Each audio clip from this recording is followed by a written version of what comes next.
Welcome to our YouTube channel students, e-learning hub by Udgam Welfare Foundation.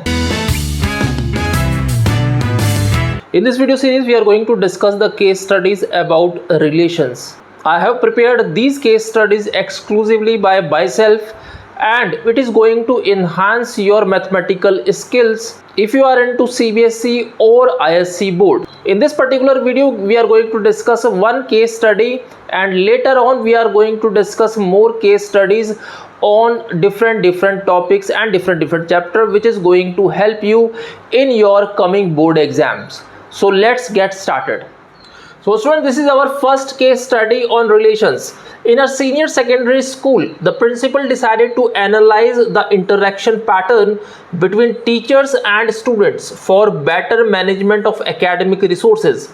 The set of all teachers in the school is denoted by T and the elements are T1, T2, T3 and T4. And the set of all students in a particular class is denoted by S, and here it is given the set S1, S2, S3, S4 and S5. A relation R from T, this is important, T to S is defined as Ti and Sj.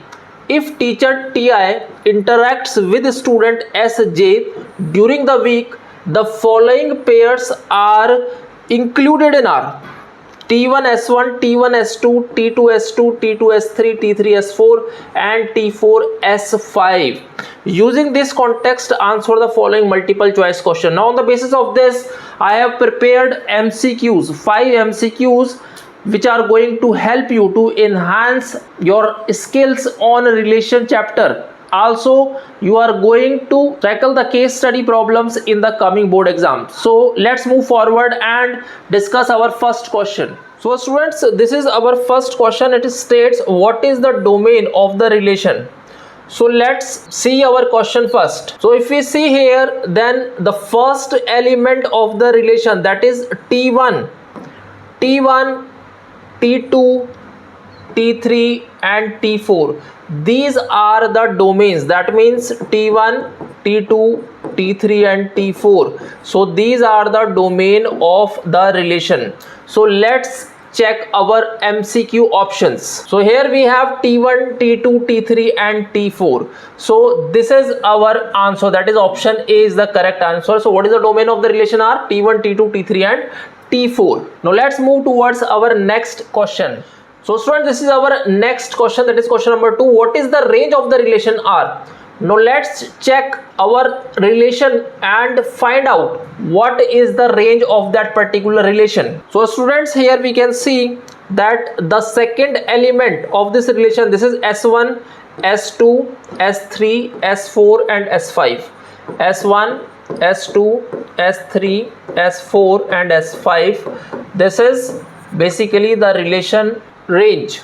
So this is the range of the relation. So let's check our option. We have S1, S2, S3, S4 and S5. So here we have our option number B, that is S1, S2, S3, S4 and S5. So option number B is the correct answer here. Now let's move towards our question number 3. So student, this is our question number 3, which states which of the following best describes the codomain of the relation R. So when we do mapping, basically if we do mapping, so all the elements here in this particular area, you can say, right? So this is our codomain.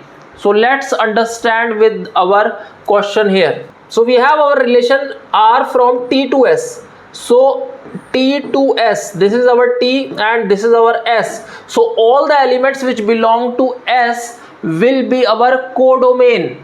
So what are the elements in S? S1, S2, S3, S4 and S5. So these are the elements in our codomain. So this is particularly defining our codomain. So let's check our MCQ options. So here we have S1, S2, S3, S4 and S5 which define our codomain. So this is our correct answer. Now let's move towards our question number 4. So it states how many elements, basically how many pairs we have in the relation R. So let's check our relation. So here we have our relation. So this is first one, 1, 2, 3, 4, 5 and 6. So we have How many pairs? We have 6 pairs. So let's check our option. So we have 6 here. So option number C is the correct answer. Now let's move towards our question number 5. So this is our question number 5, which states, is the relation R a function from T to S?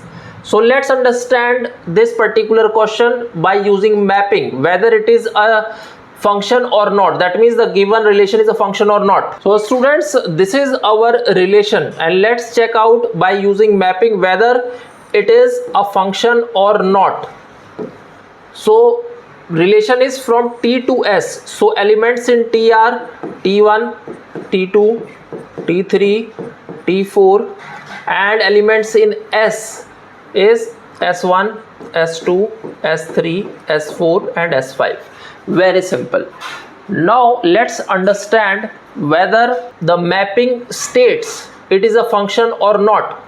So from this relation we can do mapping. T1 belongs to S1 here, T1 S2 also, T1 is S2, and T2 S2, T2 S2, and T2 S3, T2 S3, and T4 S5, T4 S5.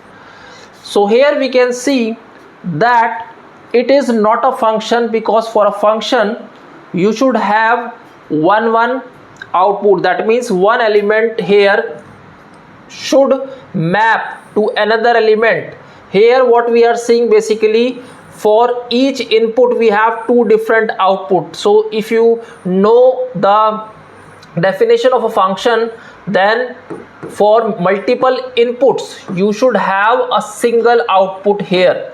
So it's like a machine. So function is like a machine where you use multiple inputs but you are going to get a single output. Here you are getting opposites. For single output you are getting multiple, for single input, sorry, you are getting multiple outputs. So hence we can say that the given relation is not a function. So let's check our option. So is the relation R a function? No. So option B is the correct answer. So students, I hope you enjoyed this particular video. We are going to discuss more case studies in our upcoming videos. Till then, you can share and subscribe our channel so that other students will also get benefited, and also it is going to help our NGO, which is Udgam Welfare Foundation. Also, you can attempt our online test series for grade 12th students. Whether you are into CBSE or ISC board, it is going to help you a lot. We are going to meet in our next videos. Till then, goodbye and take care.